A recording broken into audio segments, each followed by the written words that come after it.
मुरारी नाम पड़ गया मेरे गोविंद। भीतर गए मेरे गोविंद, भौमासुर से युद्ध हुआ और उस युद्ध में भौमासुर को मार दिया, उसका उद्धार कर दिया।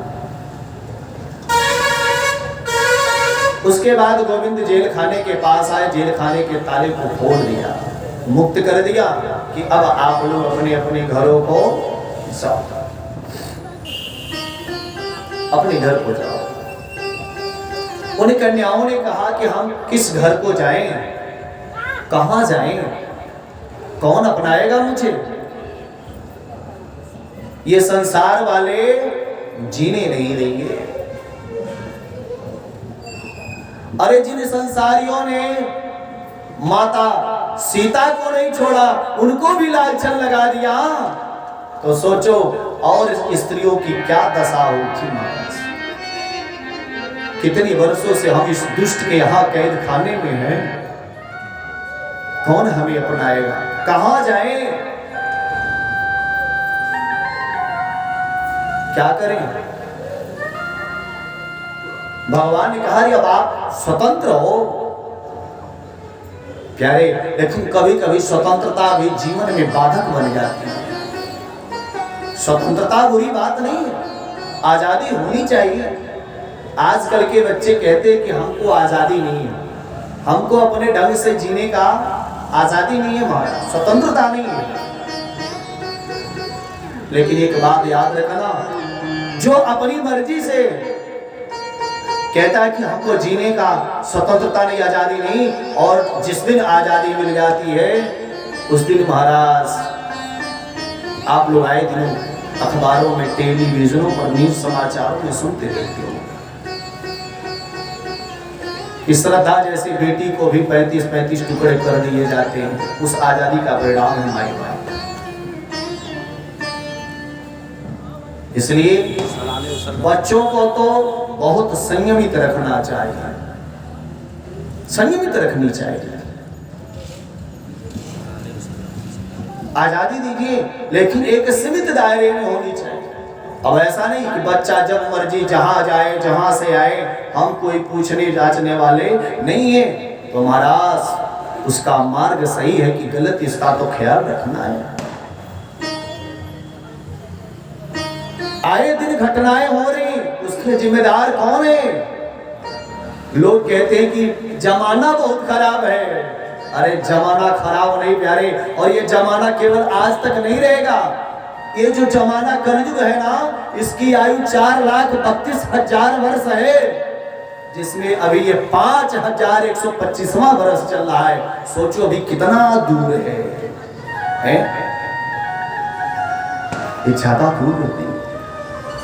इसी कलयुग की रानी लक्ष्मीबाई पैदा हुई, रानी दुर्गावती पैदा हुई, रानी चेन्नम्मा पैदा हुई, सत्यवती पैदा हुई, विद्योत्तमा पैदा हो जाती है, जिसके विद्वता का कोई जवाब नहीं, कोई मिसाल नहीं पूरी दुनिया में। ये वही धरा है, ये कोई सतयुग की बात नहीं है। ये सारे इतिहास किसी कलयुग के ही है माई बाप। तो ये जमाना दोषी नहीं है, वो सारा दोष उस माता पिता का है जो अपने बच्चों पर अंकुश नहीं लगाते, उनका ध्यान नहीं रखते। वो कर क्या रहे हैं, जा कहां रहे हैं। आज कोई घटना हो जाती है तो लाखों लोग गालियां देते हैं कि इसने ऐसा किया, इसने ऐसा कुकर्म किया। बात थोड़ी कड़वी है, कहने में भी लज्जा आती है, लेकिन मजबूरी कभी कभी तो कहना ही पड़ता है। स्थिति ऐसी बिगड़ गई है कि बच्चे फैशन में इतने बावरे हो गए, इतने पागल हो गए हैं कि महाराज ये तक नहीं देखते हमको किसके सामने कैसे रहना चाहिए, कैसे वस्त्र पहनने चाहिए, कैसे उठना चाहिए, कैसे बैठना चाहिए। ये हद भी भूल चुके, पार कर चुके हैं लोग। और दृष्टि जब डालता हूं इन बहनों पर, बेटियों पर ना, तो बड़ी बुरी स्थिति नजर आती है। आज स्थिति ये हो गई कि महाराज एक कपड़े की फैक्ट्री का मालिक अगर चाहे तो पूरे प्रदेश की बेटियों को कपड़े पहना सकता है, लेकिन जब उसकी खुद की बेटी की बारी आती है तो ऐसे कपड़े पहनती है महाराज की देखने में भी शर्म आती है। बताओ समाज कहां जाएगा, समाज कहां जाएगा। और जब उसी बेटी के साथ कदाचित कोई गलत कार्य हो जाता है तो सारा समाज दोषी ठहराता किसी और को, अपना दोष नहीं देता। इतनी फैशन में हम चूर हो गए, हम भूल ही गए अपनी मर्यादा को कि हमको कैसे रहना चाहिए, क्या पहनना चाहिए। वस्त्रों की चर्चा करो क्यों प्यारे, जैसे जैसे लोगों की आमदनियां बढ़ रही हैं ऐसे ऐसे लोगों के कपड़े छोटे हो जा रहे, कम होते जा रहे। हो रहे हैं कि नहीं, आप लोग देख रहे हैं अपनी आंखों से।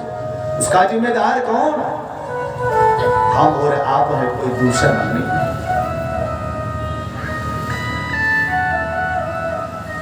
पहले समय था महाराज लोग कहते हैं कि फटा कपड़ा, टूटा बर्तन, हाँ ये सब वस्तु घर में नहीं रखनी चाहिए। और आजकल के बच्चे फटा हुआ कपड़ा ही दुकान से खरीद कर लाते हैं, 4 जगह से फटा रहता है और देख करके आदमी पता ही नहीं लगा पाएगा महाराज ये सचमुच है, ये भला चंगा आदमी है कि वो कटोरा लेकर घूमने वाला आदमी है। पहले तो ऐसे वही लोग है ना, लेकिन कहां जाएगा समाज, आप विचार करो। एक बात और निवेदन करूं, विशेष रूप से इन माताओं से निवेदन है कि बच्चियों को श्रृंगार करना सिखाओ परंतु फैशन करना नहीं। ये फैशन समाज में अश्लीलता पैदा करता है। माई बाप श्रृंगार करना सिखाओ, श्रृंगार करना बुरी बात नहीं है, श्रृंगार करो लेकिन फैशन नहीं। आजकल के बच्चे और जुल्फी रखा रहे हैं महाराज, यहाँ तक छोटा रखा के घूम रहे हैं, और बच्चियों को देखो तो 5 जगह से जुल्फी कटाए घूमती है। ये क्या है, ये कोई सभ्यता है? अरे स्त्रियों को तो बाल कटाना चाहिए ही नहीं, कहीं से अनुमति नहीं है। स्त्री को तो बाल कभी नहीं कटाने चाहिए। और आज तो बड़ी बुरी दशा हो गई है समाज की कि आजकल की जो नई बहनों की शादियां हो रही है ना, वो तो सिंदूर लगाने में भी शर्म समझती है महाराज। और खासकर अगर किसी ऑफिस में काम कर रही हो, जॉब कर रही हो ना, तो ये सिंदूर भी नहीं लगाती, बिंदी भी नहीं लगाती, पैरों के जो श्रृंगार के साधन है उसको भी धारण नहीं करती। जबकि आप सभी लोग जानती हो स्त्रियों की श्रृंगार की कुछ ऐसी वस्तुएं हैं, पाँव में पायल, बिछुआ, ये सब श्रृंगार और सुहाग की निशानी होती है, ये सुंदर सुहाग की निशानी होती है। जिस दिन ये सुहाग नहीं रहता है ना, उस दिन यही माताएं पैर से बिछिया निकाल लेती हैं, ये सिंदूर मिटा देती हैं और उसको आप फैशन में छुपाती हो। कितनी शर्म की बात है। आजकल बच्चे कहां जा रहे हैं। एक वो जमाना था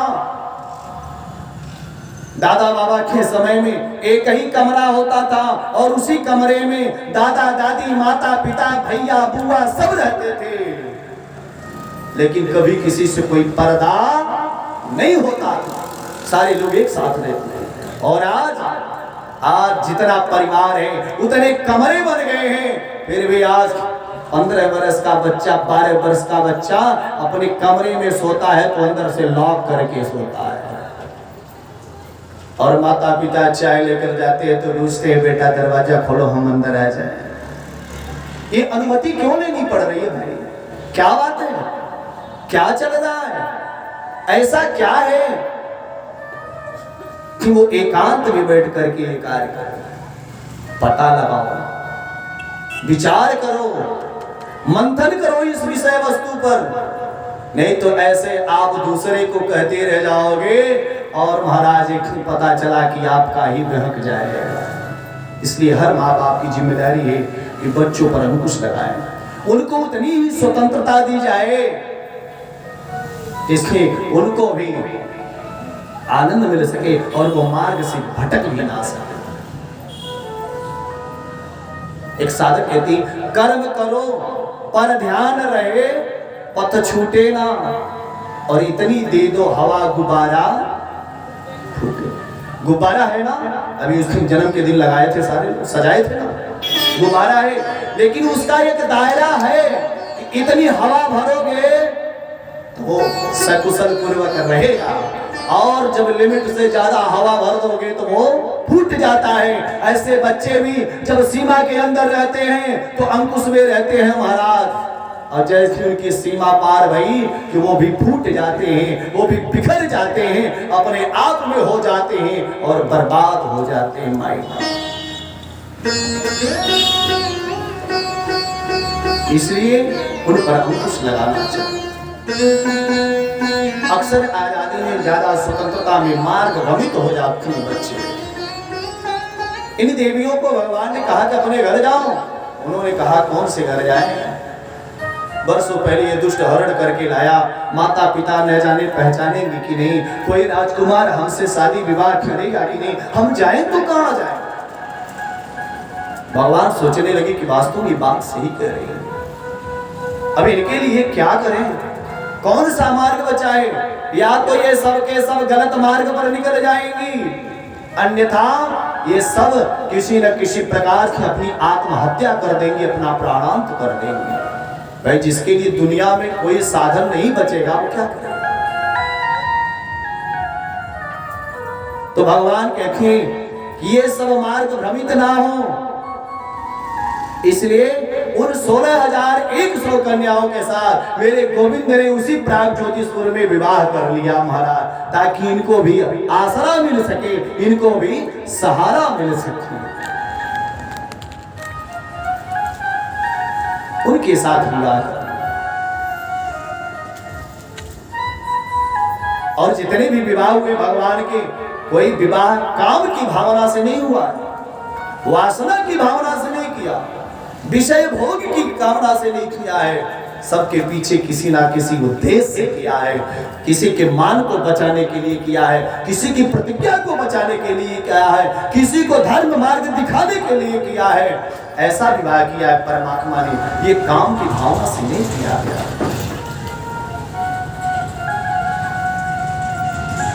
और जो भगवान का शरण अनुग्रह ग्रहण कर लेता है ना, उसकी रक्षा करने के लिए, उसके लिए भगवान तो अपने द्वार खोल देते हैं कि तुम तो मेरे घर चले आओ, तुम मेरे हो प्यारे, मेरे हो जाओ।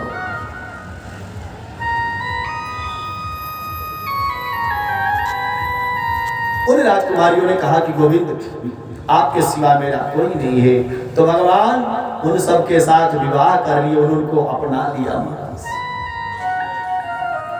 ऐसे ही जब हम भी गोविंद से कहेंगे कि प्रभु आपके सिवाय हमारा कोई नहीं है जगत में, तो ऐसे गोविंद भी हमारी बहिया पकड़कर हमको भी पार, हाँ? इसीलिए कहना क्या, समरिया ले चल परली पार, समरिया ले चल परली पार, ले चल परली पार,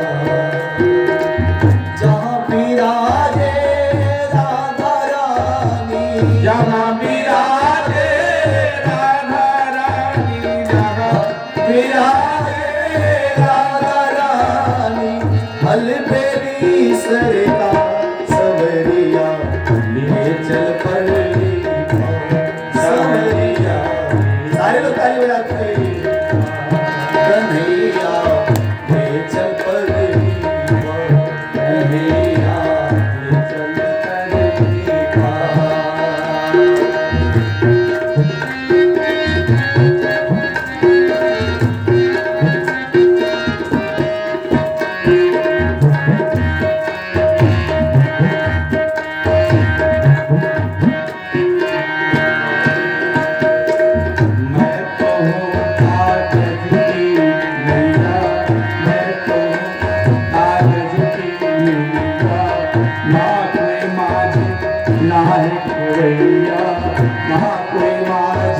नानक मन नाविक प्रभु नाम समालो, मन नाविक प्रभु नाम समालो, तो छोड़ी मझधार सवरिया बीच चल तरिया, चल तरिया।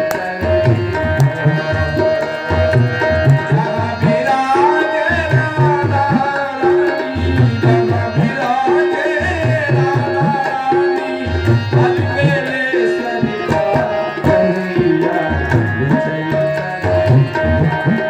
कन्हैया चल तरिया।